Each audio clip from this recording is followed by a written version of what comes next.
Hi, everybody. So glad that you're joining us this evening for our presentation. And I'll just introduce myself quickly. My name is Nancy Forrester. I'm the founder and executive director of Canada's National EFT Training Institute based out of Toronto.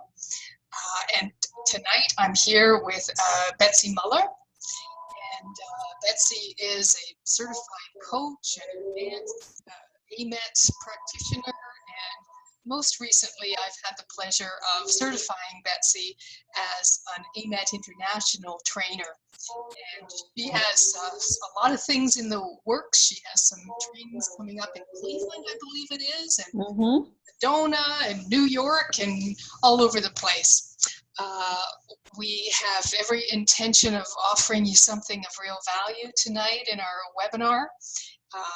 If you would like to learn more about what Betsy's up to, her website is Create and Connect Brilliantly.com. Create and Connect Brilliantly.com, and the National EFT Training Institute is NeftTI.com and NeftTI.com. So any follow-up you want to do, any questions you want to ask us, please feel free to connect with us that way.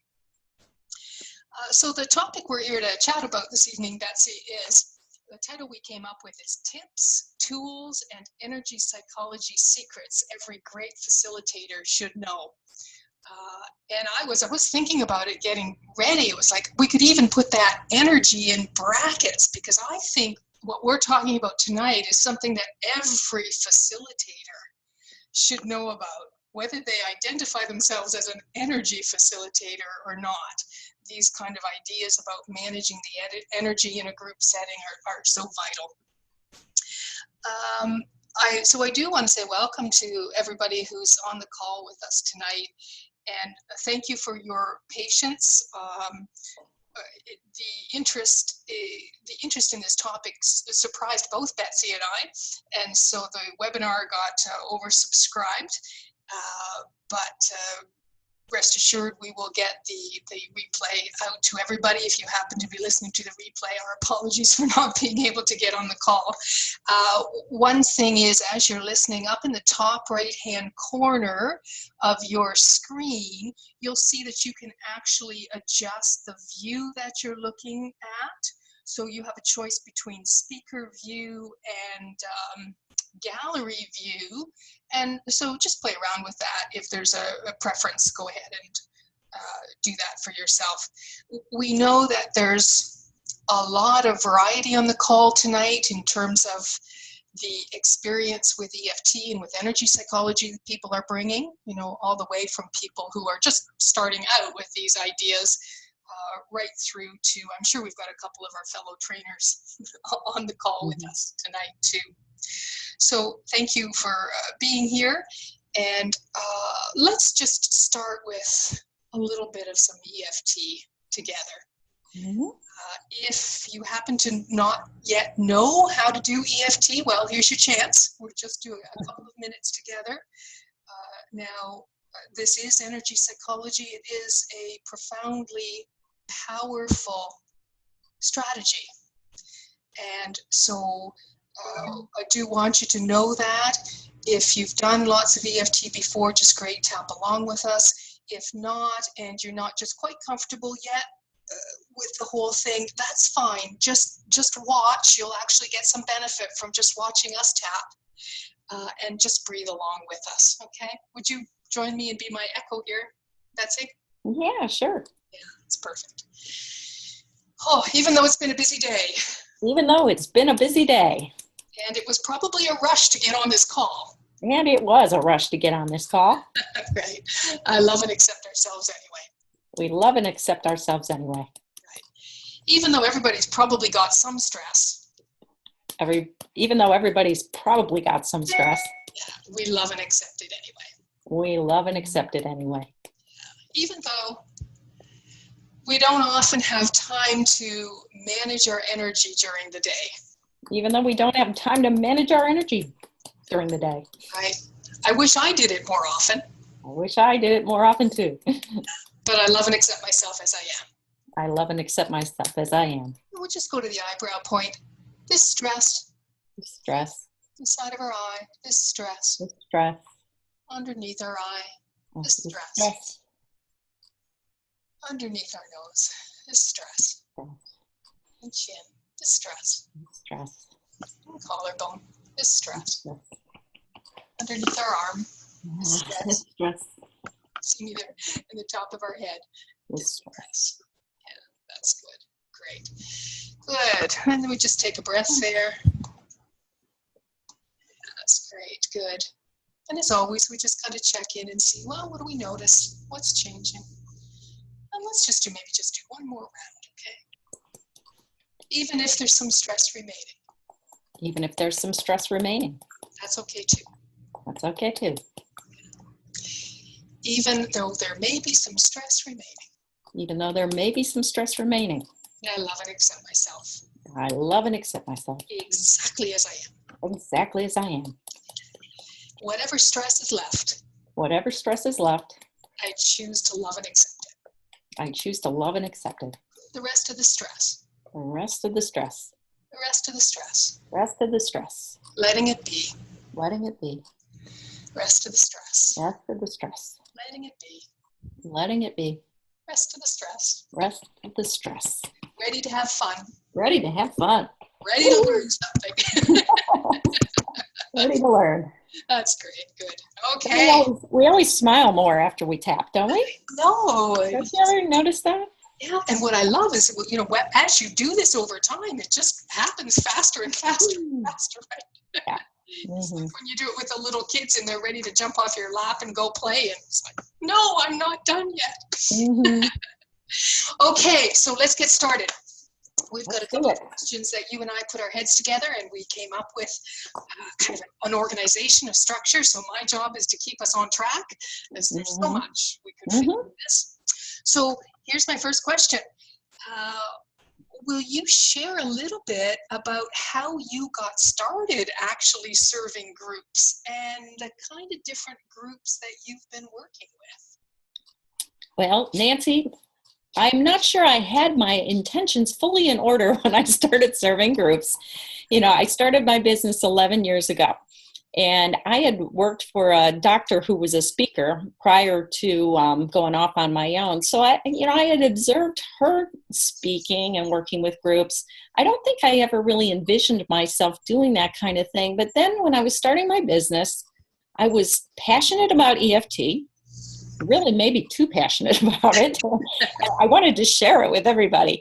And, you're starting a business. You want to get the word out. You want to find a way to reach people, reach prospective clients. And so for whatever reason, and I'm not sure I really thought it out completely, I said, well, I'll start a monthly networking program. I'll invite everybody I know. We'll call it Tapping into Success. That was the name of it. And I'll just use everybody I know. I'll just invite them, put a pretty low price on it. If they register early, the price goes up later. And lo and behold, 60 some people, I think it was 65 people registered.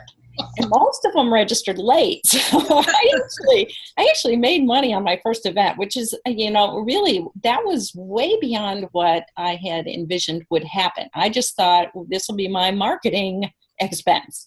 So I had these people in a room, and I also had the wherewithal to see the bigger picture. I booked 12 months worth of programs on a calendar. I had the room reserved for the rest of the year. I had topics with each month, and I offered them a special deal for the next 3 programs while they were in the room with me. Right. And they signed up. So that was the beginning of it. I don't think I was a very good presenter then. I recorded that program, and when I listened to it now, I sound so nervous. I totally cried at the end because it was very emotional. How brave of you to even listen to it. That I pulled it off. So that was the beginning. But what happened there was a nice beginning, because I really set myself up to I invited people at that event to work with me one-on-one, to meet with me for a consult. And so I got my practice as an EFT practitioner before certification even existed. I was doing some business coaching, but that's how I started filling my practice, how I started meeting some really incredible people to coach.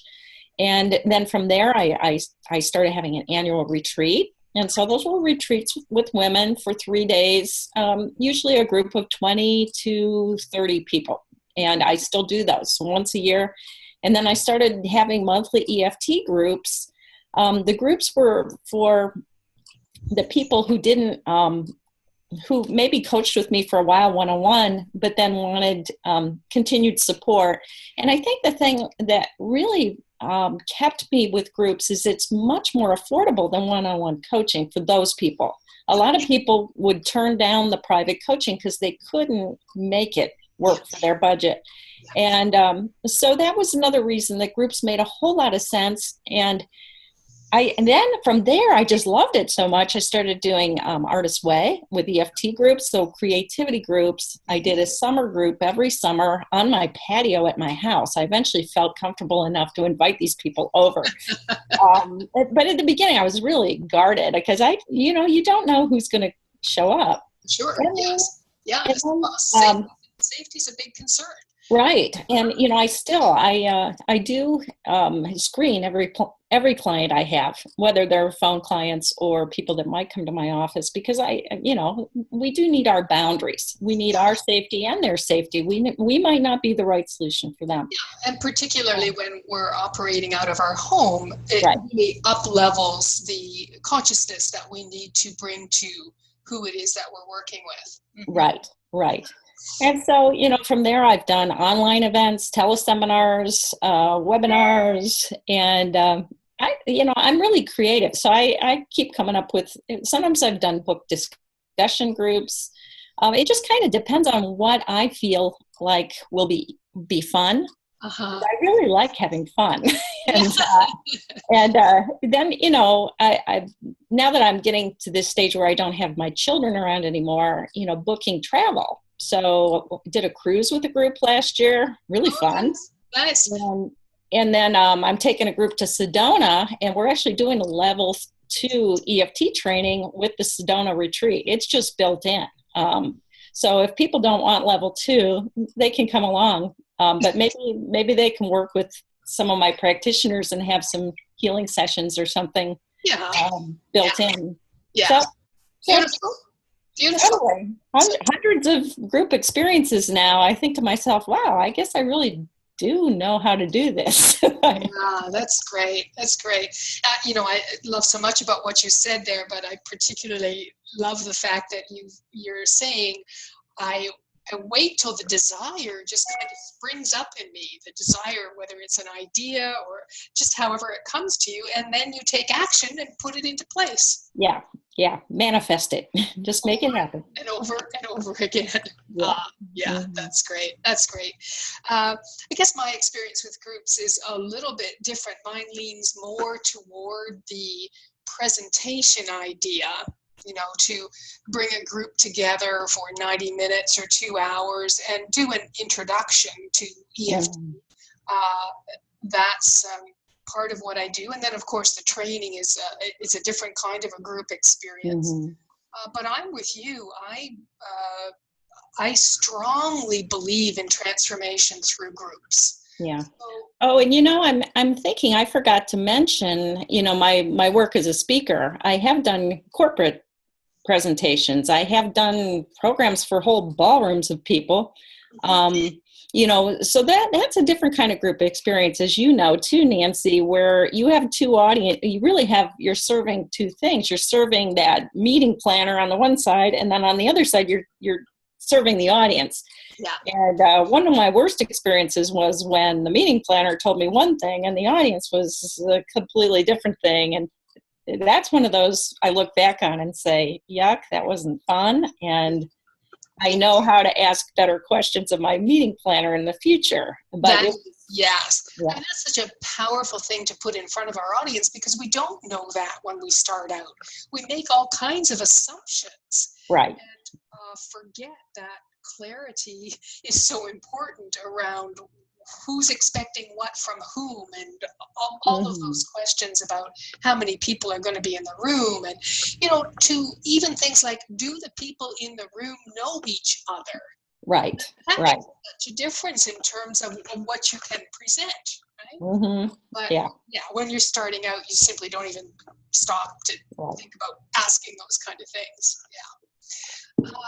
So you and I, we've established that we are both highly passionate about working with people in groups. And I think what we also share, we haven't maybe specifically said it, but what we really love doing is working with people in groups over time. Mm-hmm. Yeah. So tell me why you're so passionate about this approach to transformation. You know, probably one of the biggest challenges is when you don't have much time.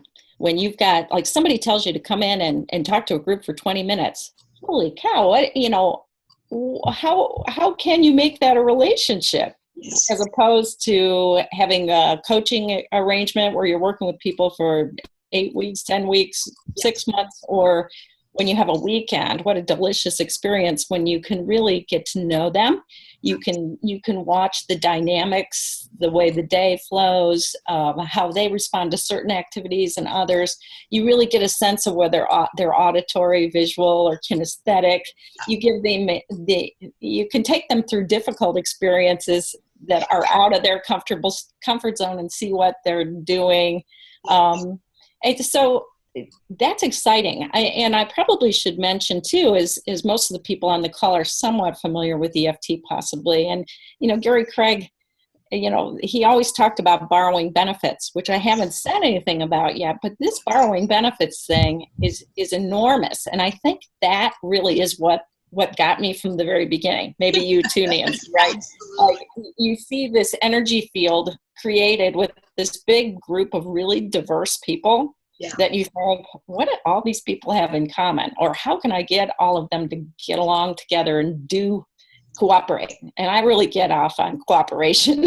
So when you start getting them tapping, or it's not just tapping. I mean, every person that leads groups is aware of energy. Yeah. Yes. You have to be.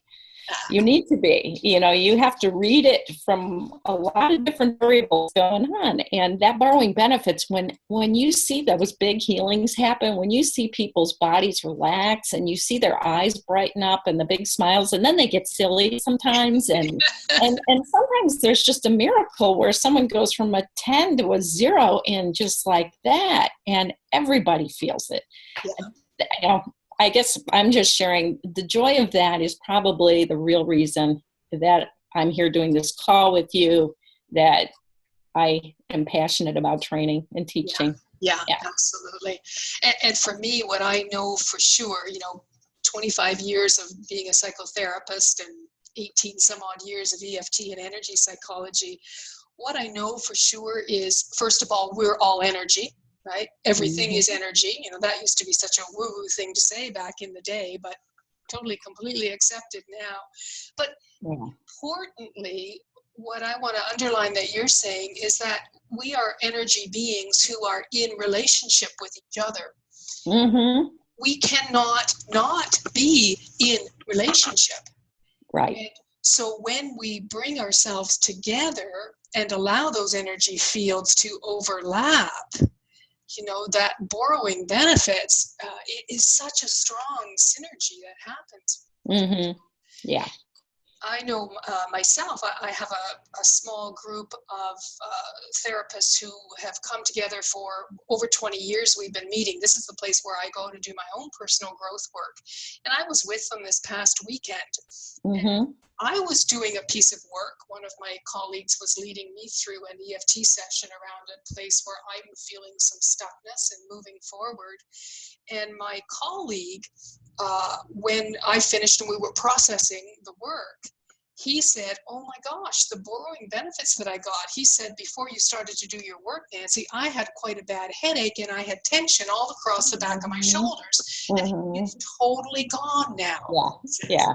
Right? And he wasn't doing anything directly on his own work, but somehow through that interaction and, dare I say, love that was flowing in between, he ended up feeling better than he started. Yeah.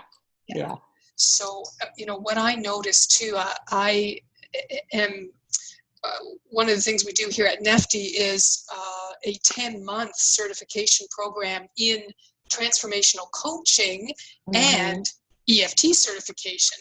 And what a joy that is to watch the transformation over 10 months and to watch the participants watching each other's transformation.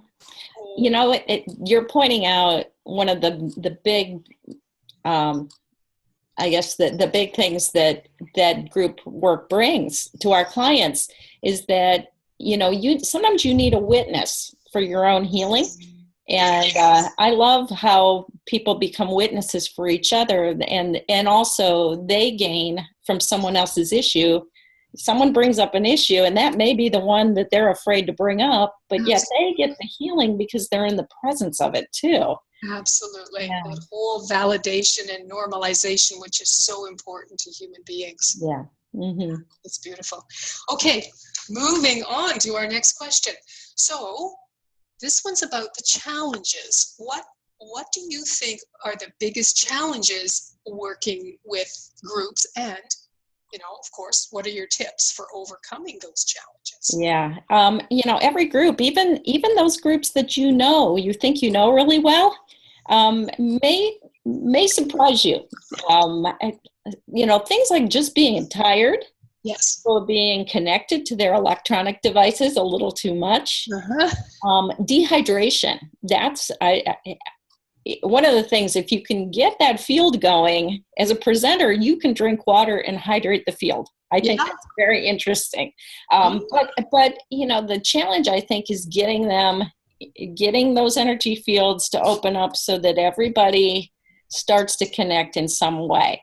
You know, some people may just not have slept well. They may not move. You know, I really encourage physical movement, the tapping too, just to help people be present to themselves, be self-aware, because you need self-awareness for the group to be group self-aware. Yeah.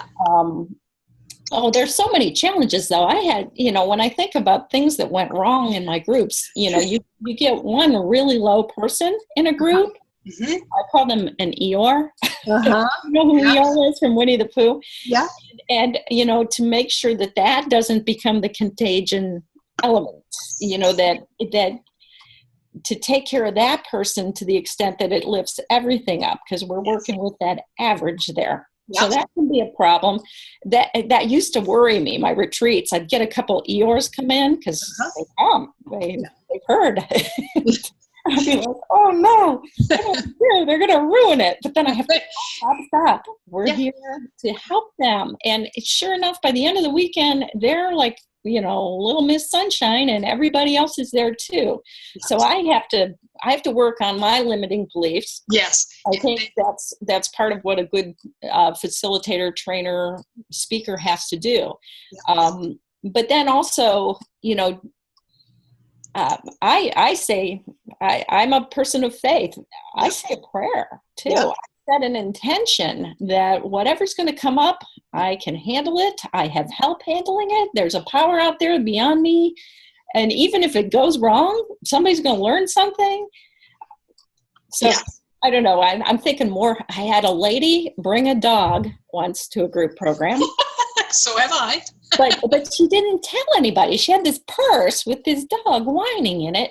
And, you know, that was back when I was not as confident as a group leader. And I just ignored it. But it bothered the hell out of me.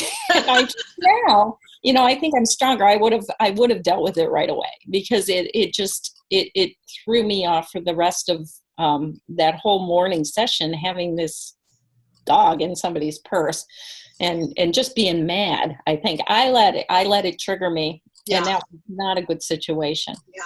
I love what you're saying, Betsy, because I think when we step up to the plate and say that we're going to facilitate a group, whatever form it is, we are stepping up to a real level of responsibility for our own energy and also for the group energy.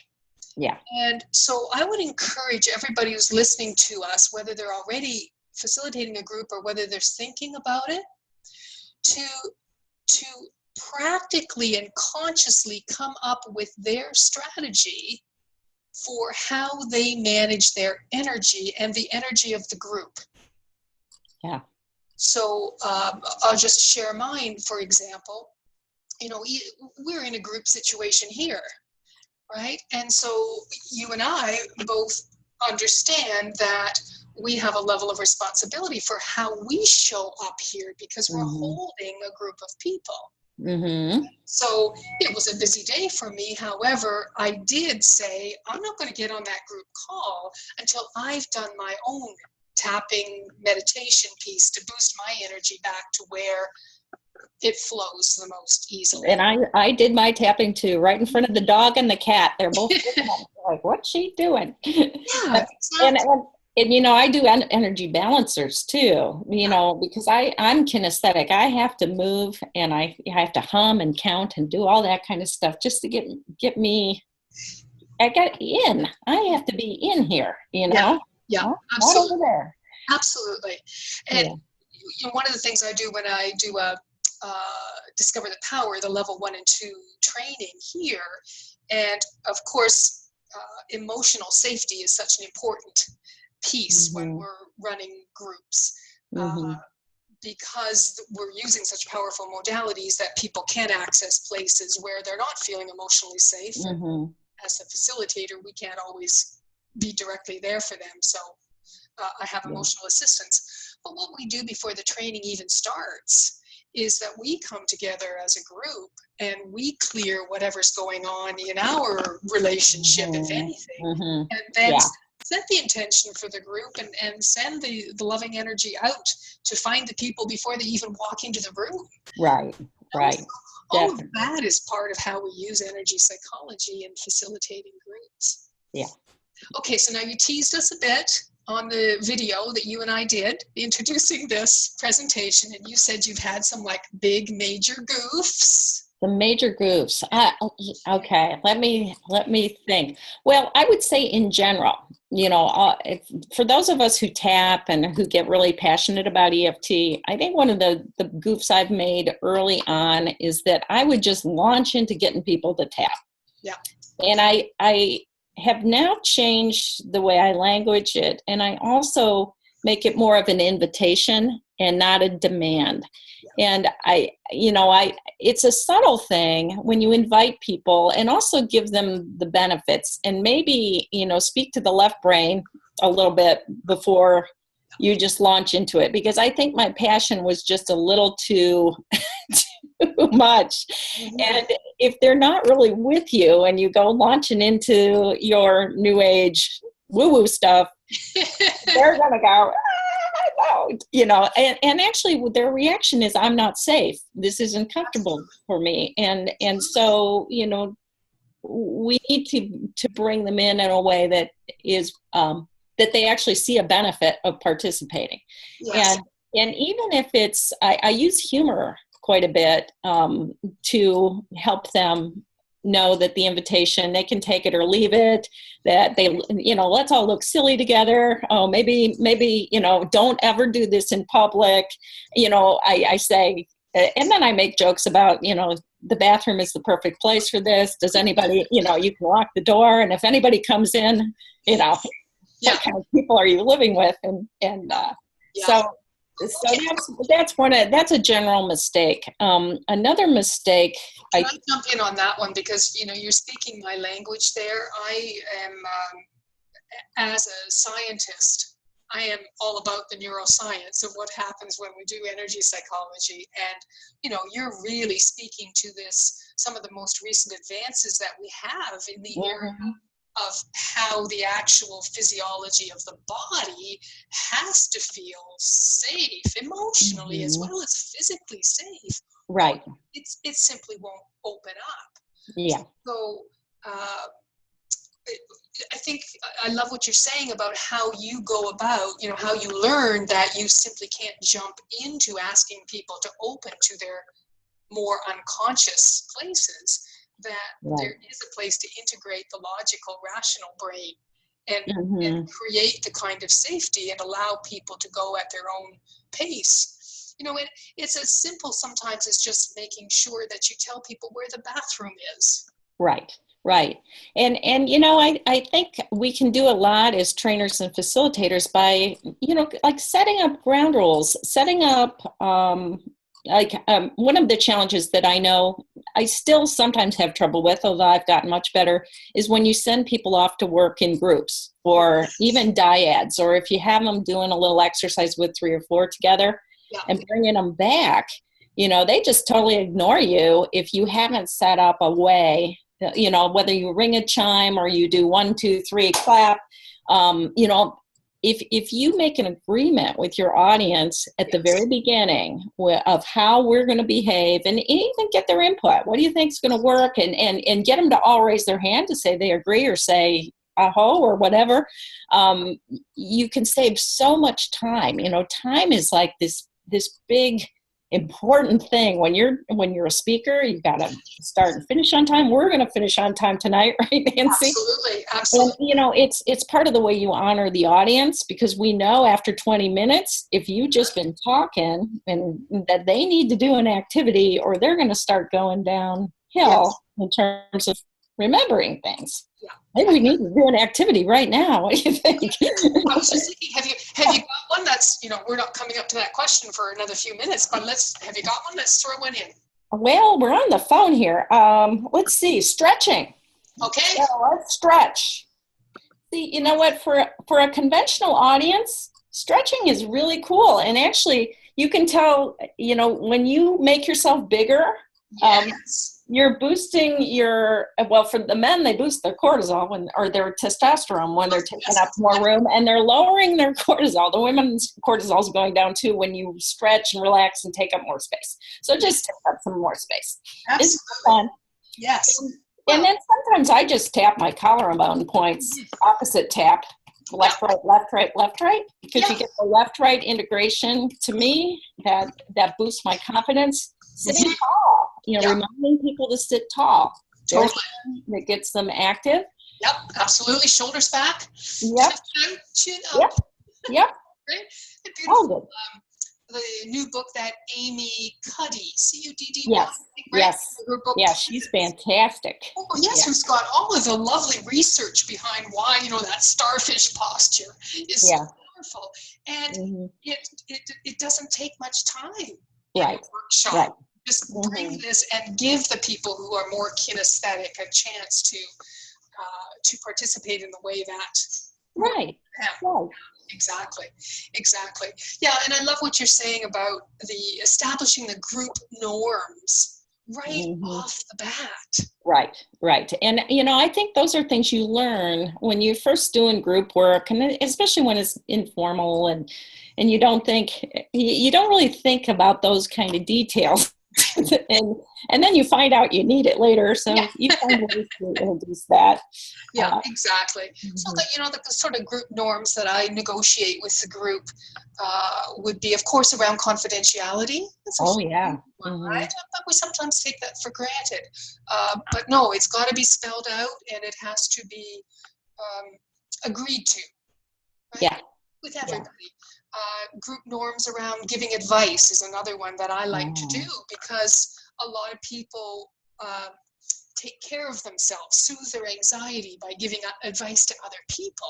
Right. Oh, and one more I'm thinking of right now, for those that do EFT, when you're doing EFT with the general public kind of group and you don't really know what's in the room, if you have them working on an issue, you say pick something that on that scale of 0 to 10 is 5 or around 5 or less, so that you're not dealing with people having a full-blown meltdown in your room when you maybe don't have much time. Yes. And it's things like that, and the higher power will get you through if things don't quite go as planned, but still you want to set it up so that you're in a position to take care of everybody and to leave everybody feeling glad they came. Yeah. Do you have any tips, any advice for people about how you choose who to do demonstrations with? Oh, that's tough, isn't it?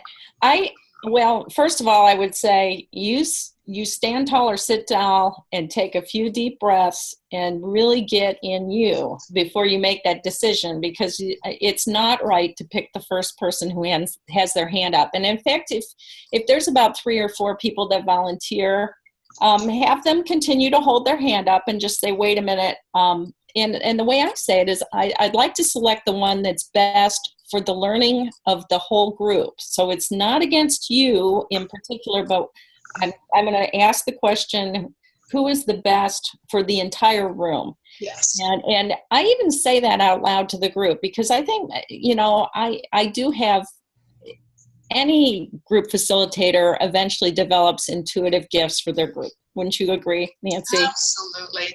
Absolutely. I think that's why it's so important that we're doing our own work. Yeah. In order that intuition can flow through us in front of the group. Right. And so you read into it. I do I don't do muscle testing with my fingers or anything. I use my tongue. Actually, I do a tongue test, and so it's just a yes, no, up, down with the tongue, and I just look around who's the highest and best, and it's that one, and then we go with it. Yeah. It's mysterious, and the times I haven't done that, and maybe you've done it. Oh, not so good. So good. So it's worth taking a pause. Everybody take a pause before you pick your people. Yeah. And I don't know if this is true for every facilitator, but certainly when I was starting out, there was so much fear.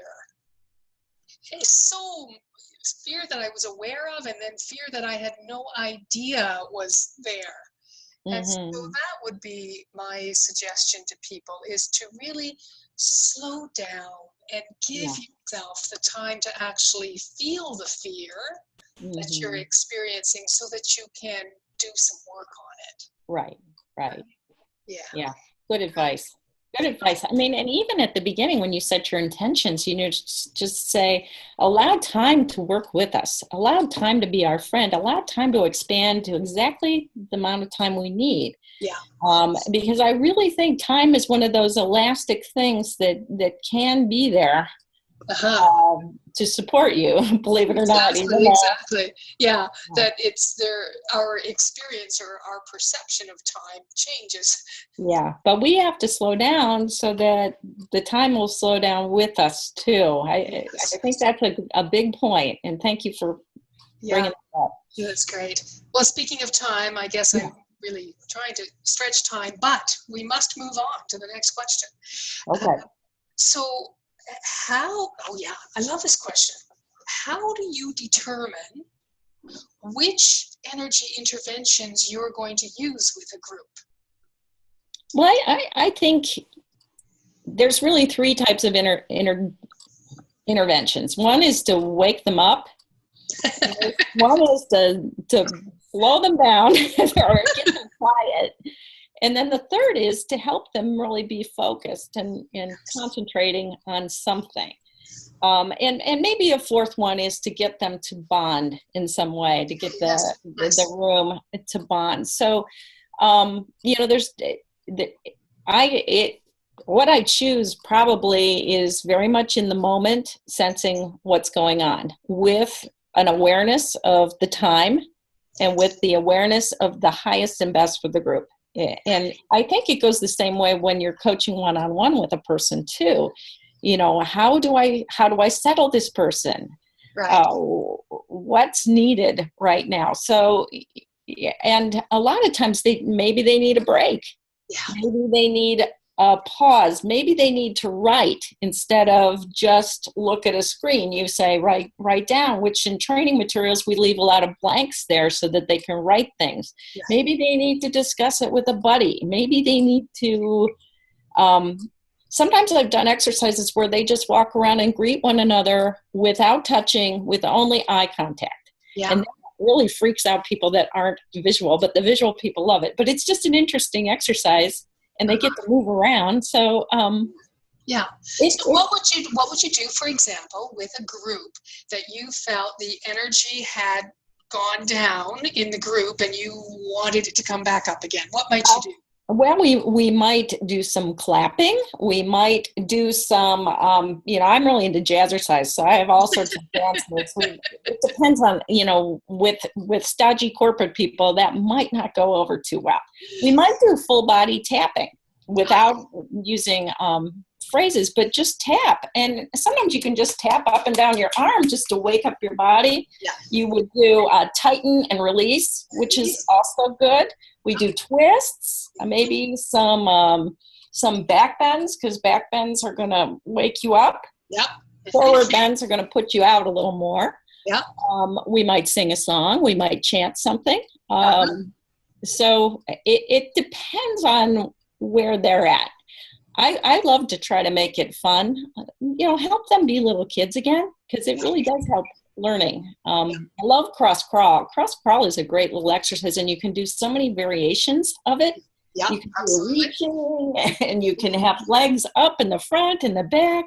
You can do all sorts of good movements. Yes, exactly. Yeah, I mean, I'm kinesthetic, so the movement part comes very naturally to me, and it feels. Actually, for us as trainers too, I mean, we're better trainers when we get our balance and when we give ourselves these activity breaks while we're teaching. Yeah, absolutely. Yes, because energy is contagious. So if the energy in the group is going down, And you know what's funny now? I wear one of these little monitors. Oh, okay. So this is a way to get through to the stodgy conservative people. A lot of them are wearing these now. Yes. So you can say, cross crawl, how many of you would like to get 20 steps on your monitor right now? It works. Yeah. And, then it's not so weird and you can talk about it. Let's boost our metabolism. Let's help our middle become less prominent, Yeah, it's that lovely place in EFT where we've all been trained from Gary Craig to go to where the people are, to think about their belief system, and then build them a bridge. Right. Possibility. So that's great. So such a place for creativity in right. work, isn't there? And a lot of times I do these things in the moment, so I don't think about it too much. I know I have this bag of tricks, and I'll pull from it. Yeah. That's what makes it fun, isn't it? Mm-hmm. Yeah. Beautiful. Okay. So I think you kind of moved on to this question. Are there energy activities you recommend for even the most conservative audiences? Right. I'm hearing you say, you have to think about how they're already doing energy-based stuff in their life. Right. I mean, even just inviting people to drink water, because a lot of times they're sitting there, they've got water on the table. You can use it as a teaching moment. Hey, let's all have a drink of water. And why does that matter? Yeah. We can talk with them about grounding, having their both the feet on the ground, just being like present to the present moment. I mean, I find when I'm tapping, and I don't know about you, Nancy, but I have people with feet flat on the ground, not crossed legs. Some people are more into the grounding thing and some don't even mention it. Some don't even mention the water when they teach EFT. I'm a stickler for having the very best results with my people. And so I'll bring up those fine points because I think it makes a difference. Yeah, absolutely. Yeah, and the grounding is a really, really important piece. And yes, more for some people than others, but I think we want to err on the side of encouraging the grounding over and over and over again, in so many different ways to do that. But it is important that we know that we have a handful of ways that we can help people ground when they start to go a little up in the air. And I'm thinking too, a lot of the people in the corporate world, or, when you deal with accountants and engineers, they're really up in their head. I mean, their energy is all up here too. And when we talk about grounding, maybe that's not the word that they're real excited about, but you can talk with them about using the breath, because the breath gets that center of energy down into the chest, or with the belly breath, you can actually take them through an exercise of belly breathing with the invitation to have a flatter stomach, better digestion. Yes. Well, it's true. I mean, that's what the Qigong masters will tell you, and that's where I got my information. But think about it, it could improve your sex life, bringing your energy level down. You'll go to any lengths to get these people. Well, you've got to find them where they're at. And, absolutely it's true. funny. I would also say that I think audiences are very different than they were 11 years ago when I started. And I have to keep reminding myself that they're not as close to all of this as they were when I first started, when I wasn't as good of a presenter. Yeah. I'm a better presenter and they're more ready. And so take them a little farther than I would have those years back, and introduce it in a way that appeals to their aging body, because a lot of people are really concerned about aging. They want to lose weight, and EFT again is a good solution to a lot of the things that make us eat the wrong things and eat too much. And I agree with what you're saying, Betsy, and I recognize it in myself, having been around this game for so many years, back in the day when you couldn't say mind body in the same sentence without somebody thinking you were really flaky, and so I really think that there are places where those of us who've been around for a while haven't energetically kept up with what's happening. And I do feel it in myself sometimes, where I want to start explaining or almost convincing, right? And you don't have to anymore. They're like, oh, this is fun. You know what? The other thing I've learned is I do the feedback forms. And I ask them on my feedback form, what did you enjoy most about today's presentation? And almost always they say the experiential stuff, the tapping, or sometimes I do different exercises with them. And I think, well, go for it. And, one of my stories this year is I did a program about confidence for a group of 6-year-old brownie scouts, Girl Scouts, those little bitty ones. And I made a stupid mistake because I had like an hour with them, and they were wild. And, and the leaders were trying to keep them, and they were wiggling, and they were so excited, and they were happy and everything. And I waited till the end to show them tapping, which was totally stupid, because I did it at the end, and they were all like in sync, and they're all looking at me, and they're like sitting still, and they're saying the statements. And I thought, stupid Betsy, I've done this first. And we love and forgive you just exactly as you are. But we try to establish our credibility. I think that's one of the keys. When you are in front of a group, you have to establish yourself as capable of leading and worth following. I think that's. But maybe not to the brownies. It didn't matter with them. They didn't care what I'm certified in. I should have known better. But with results, though, one of the big things is you do have to, like you introduced me tonight, so people know that I have some training and that I know what I'm doing, and people know you the same way.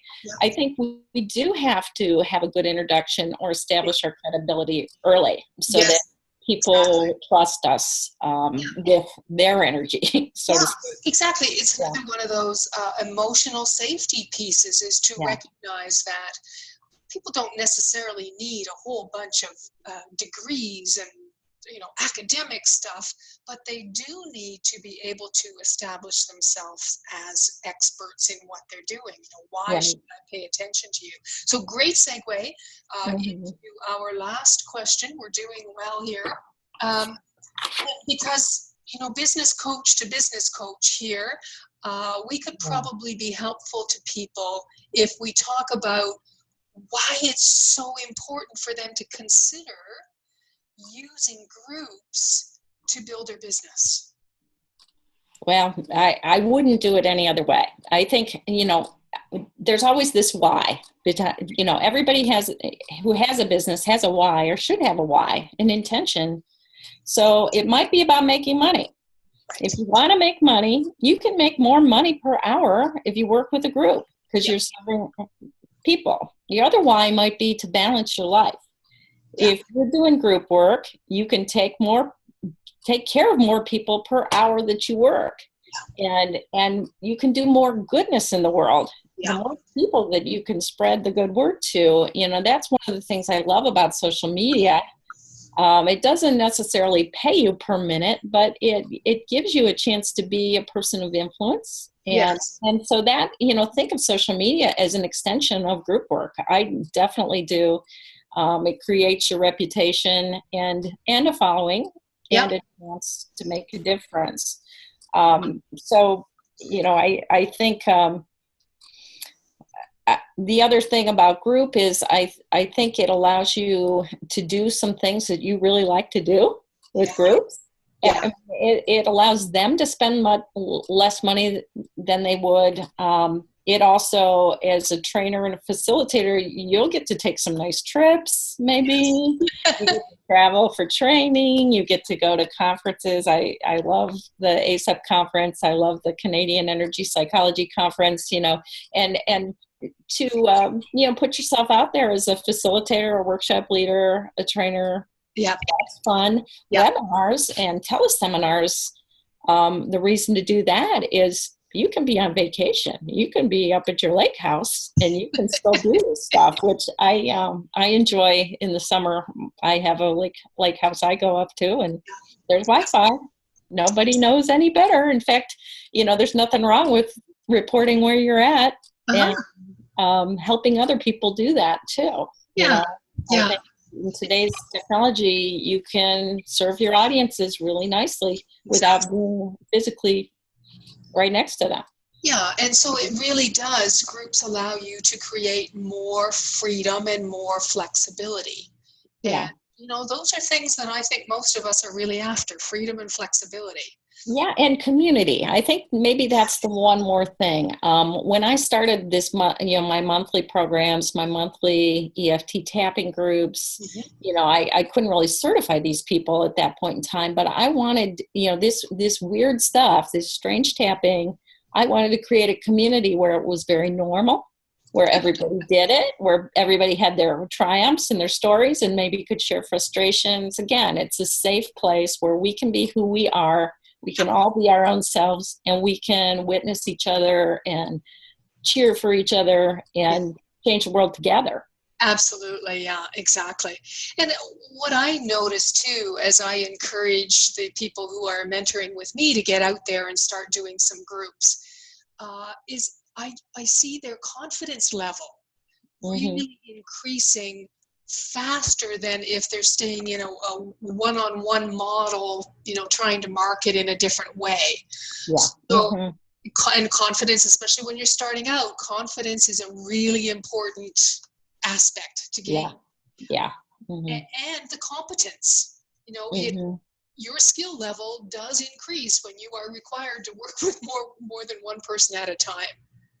Absolutely. So, and then in terms of building business, you and I both know that building a business, it's a numbers game. Yeah. So you need to get yourself in front of enough people, right, and give your message to enough people so that enough people want to have a follow-up conversation with you. Or who will share your name or your business card with someone else. Exactly. And so, that's what we call the lead generation when we start talking about building a business. But it really is about finding ways to serve numbers of people in order that you can grow your business the way that you want to. Yeah. Exactly. Any sort of specific tips that you have for people who do want to be building their business about how to go about getting in front of a group, either creating a group or using somebody else's group?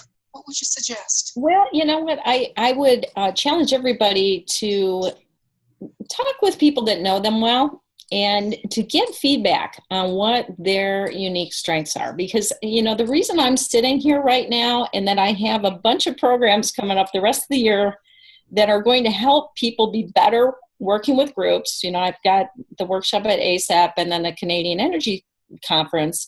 The whole reason that those programs came out of nowhere Yeah. I mean, they're the first time I'm teaching that. And actually this teleseminar is an example of that, is because I realized that one of my unique skills and what people keep telling me I'm good at is that I am really good at facilitating group retreats. Yeah. So what am I doing? You know, and from the very beginning, they said, you help everybody feel safe. We love coming, you know, you take care of everybody. You really, but what it really comes down to is I care. Yes. Care about who you're serving and find something that's easy to do. Like I'm passionate about creativity. Yeah. Doing creativity groups was no big deal at all for me. And it helped me be more creative too, because I wanted to write and I hate writing. Mm-hmm. I hate writing. I have a book because I pushed myself in leading creativity groups. I could sew and do other creative things, but writing a book was really hard for me. Beautiful. So I hung out with people who like to do creative things, and we held each other accountable. Exactly. Well, it's so important. I mean, you know, we talk about a higher power, whatever it is we want to call that higher power, which is really just trying to express itself through us. Right. Of course. Get out of the way. And, you know, and what's so delightful, though, is when you find out what your superpower is, or when people start reflecting back to you what you're really good at, it's such less work. So he's like, pay attention to them. You don't have to read all these books to get all the theory on what you're good at, because you've already done it. It's the intersection between what you're good at and what you do easily, love to do. That's what you are supposed to be expressing out into the world. If you're good at things you hate, don't do that. I used to do that because I'm good at some things that are just blah. I gave those things up. So I have no time for the fun stuff. It's the combination, right? Love doing it, good at it, and it flows so easily. And you know, I love travel, and that's one of the things I've done with my practice now, is I've found ways to build travel into my work life so that I can be incredibly happy more often, right? And that's the name of the game, isn't it? Yeah. Okay, I have to bring our conversation to a close because we are going to stop on time. Okay. So, yes, you mentioned a couple of things that you have coming up. You're going to be doing an extended version of this presentation at the ACAP conference. Right. And that's coming up June the 2nd. June 2nd is the day of the pre-conference. Okay, so that's in California. That's in Santa Clara. You can still get in on it. Yes. We still have room in our workshop, and so that's a half-day workshop. So that's energypsych.org is the website, and look at the conference information there. And great. And then you have you're doing a Halifax.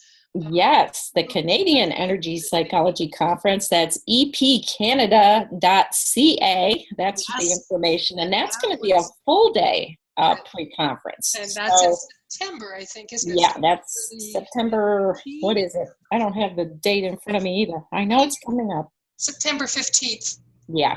To 18th. Yeah, so that's awesome. And shout out to my co-presenter, Sharon Matson, PhD. She's from Phoenix, and because she's presenting with me, people can get CEs for their license or whatever.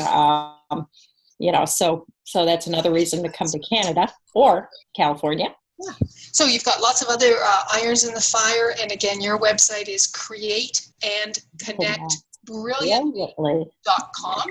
And I have a Discover the Power Level 1 and Level 2 training, which is coming up in June 4th, 5th, and 6th. Should we tell them we're both going to be in Lilydale, New York? On July 2nd for a Level 1, my very first Level 1 EFT course. Yay! And so Lilydale's a cool place for people that want to explore the spirit world. Yeah, beautiful. Yeah. Mm-hmm. And so more information about NeftTI's training, the website there is NeftTI.com, NeftTI.com.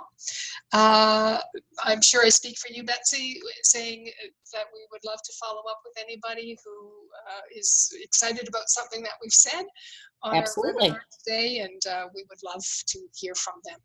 And I've got one last minute for a little closing here, and I just thought that we could do just a little loving kindness meditation. Okay. Nice. So may you be filled with loving kindness. May you be peaceful and at ease. May you be grateful, and may you be well. Thank you, Betsy. Thank you to all our listeners, and have a lovely rest of the evening. Yes. Thank you, Nancy. Okay. Bye-bye. Bye-bye.